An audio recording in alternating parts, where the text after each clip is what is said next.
So upset when they rightly released that ad about Ronald Reagan talking about how bad tariffs are, that he threatened and canceled negotiations. Well, in January, China entered into a deal with Canada that was favorable to both countries.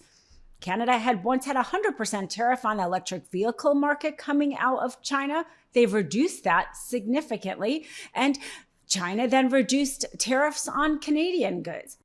President Trump's repeated bullying of Canada and its eloquent Prime Minister Carney is both embarrassing and alarming. Our country could not have a better neighbor or trading partner than Canada. Declaring emergencies where none exist, Trump delights in these executive decrees for tariffs. He can act like a king, and he's enabled to be a king-like figure on this issue by his Republican enablers, even though it's costing American families thousands of dollars.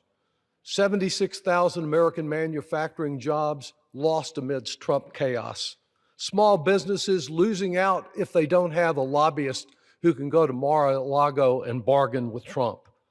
This vote is about affirming no king, no rule by decree from the president when he has no authority to do this, and recognizing that our Constitution places responsibility for trade and tariffs where it should be, right here in this Congress. I yield back.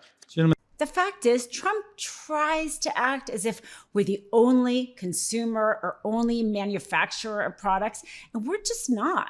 This is why the globalization and free trade have even ever come into existence, and why tariffs for decades and decades have not because people are economists and presidents and cabinet members are somehow trying to take actions that are good but bad economically. No, tariffs are bad economically. That's why they haven't been used as a tool. Other presidents, other administrations have cared about making money for the American people just as much. Now, Trump likes tariffs because he's using them as his own bully tool. So wake up, Supreme Court. Supreme Court still has that tariff decision in there.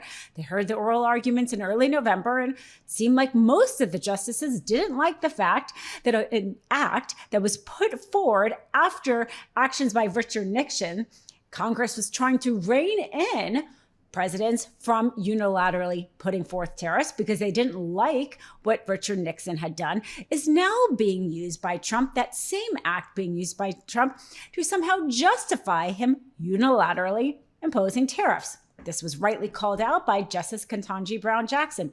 Well, that oral argument happened, but we're still waiting for the opinion. We're waiting for the opinion a very long time.